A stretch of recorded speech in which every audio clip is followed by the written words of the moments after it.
Hello, everyone. We are back, and I am now joined by Mr. Bruce Dahl.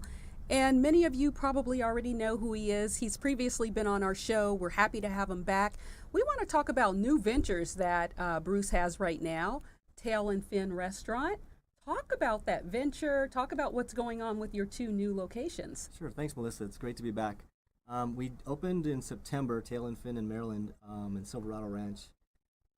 It's a sushi burrito concept with poke bowls. And basically, our chef is a Nobu chef. He was with Nobu for 12 years, up in Beijing and Las Vegas.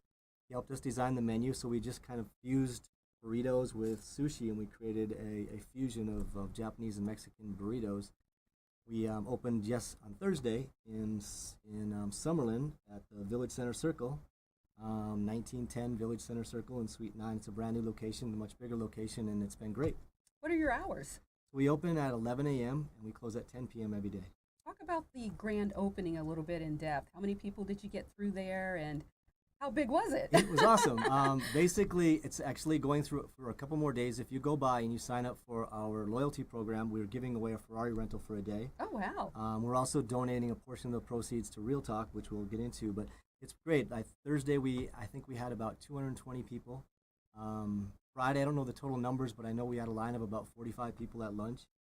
Saturday, it rained, but it was still, I think we had 190 people on Saturday, and then Sunday, I think we had another 185, so it's been good. Well, I can say this is very good. Right now, I'm eating an Angry Bird bowl, correct? Yes. And this is very delicious. And what are you eating right there? So this is a Stupid Good tuna.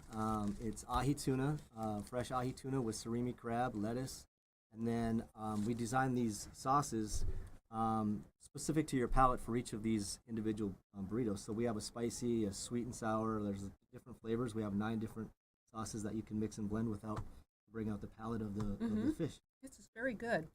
Talk about why you wanted to get into owning your own restaurant. Where did that desire come from? Well, I grew up on a farm in North Dakota, and so all growing up as a farmer and a farmer's son, it's owning your own business. I never really had a job. And then my mom owned a catering business, and she catered for restaurants or for weddings and events. And so I've been basically helping her cater from when I was 5 years old on potato salad and everything we made for weddings. And, it kind of grew into one day, I love cooking. And then, I met my partner, and we both had a dream of creating a restaurant where we could, experience it all over the country, not just in one area. So we would like to take this out and nationally brand this. How did you come up with the name Tail and Fin? That was interesting. We hired a branding company, and we were using the branding company, and then one day we were just thinking, tail, fin, fish, sushi. It kind of flowed, and we just grabbed that and we ran with that. The sushi burrito and poke bowl we added on the end, but Tail and Fin just kind of we felt it kind of fused fast food with high end, and it made a fast casual dining experience, and that's kind of what we wanted. What is the price range for your menu?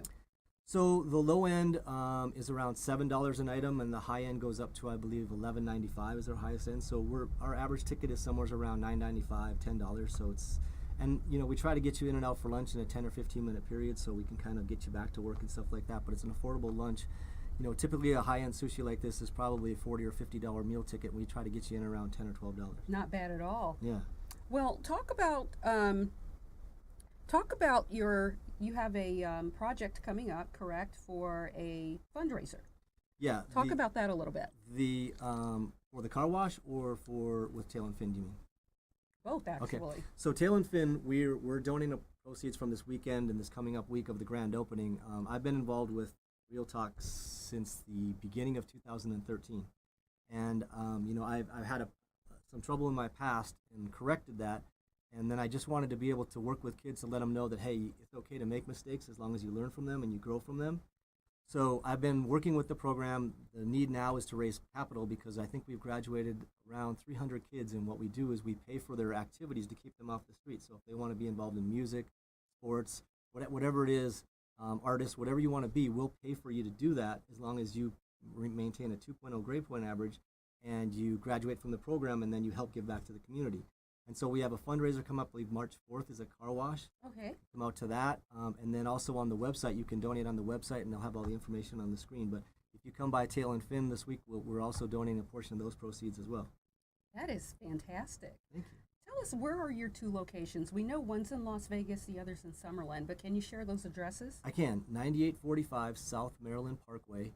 The cross street is Silverado Ranch, so it's Silverado, Maryland. That's our first store. Our second one is 1910 Village Center Circle, Suite 9. It's in the Village Center on Town Center and Summerlin Parkway. Okay. What else is new going on with the program? The program is growing in leaps and bounds. The kids are really receptive to it. A lot of them now are becoming volunteers afterwards because they like the program so much. So now, not only is the program grown and we've graduated, but now our volunteers of the kids who've gone through the program coming back to help other kids has been amazing. I think there's like 30 or 31 volunteers now that have graduated the program and are now volunteers. And you've been with the program for how long as a member? Miss Cherie, the founder of the program, came to me in the January, I believe, of 2013 and told me about an idea of it. And then from there we started having meetings, and I've jumped on board. I love the idea and the concept, and I've been involved ever since she started with it. Oh my goodness. Wow, you've been around, so you've seen some changes. Amazing. It's, I think we had under 20 kids at our first one, and then I think the last major Change One meeting we had over 77 kids. A new introduction to the Change One is giving the youth an opportunity to kind of have a voice where you can address questions, but it stays anonymous. Can you kind of talk about that and maybe a question that you've been posed directly? Yeah, they come in and they obviously register, and at the time of registration we hand out postcards, and anything that's bothering them or anything that they're going through in life or anything that may have led to some problems in their life, they're allowed to write that down in a question. And then we have a parent group and then the kids group, and both, either one or the other, we react to that question. I guess the last meeting, one of the questions was, what happens if someone wants to pick a fight with you but you don't want to fight? And so, our advice to them was, obviously you have to stand up for yourself, but there's always a way to avoid it by just avoiding the situation, because nothing good comes from fighting, nothing good comes from violence.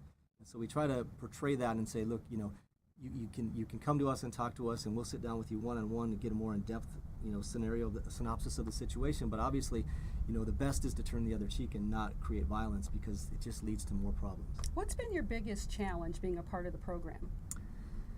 Sometimes it's, I'm 51 years old now, so, a lot of these kids are between the ages of 10 and 18. So relating to what's going on out there, you have to stay in touch with, through the internet and just find it, because when I was obviously younger, it was, the problems were a lot different than they are today. The problems today are intense, and I understand what the kids are going through, and it's rough out there. Those streets are hard on these kids, and, the bullying and stuff like that really wasn't an issue when I was growing up. So relating to that and staying on top, in touch with that, and then just talking with the kids helps understand what's going on with them, so we can help them, prepare them for what they're about to face. Okay, well, one more time, Tail and Fin, you definitely have to check out both locations if you're able to. The food is delicious. And Bruce, thank you so much for your time today. Thanks for having me. It was You're awesome. very welcome. Thank you. Thanks, Melissa.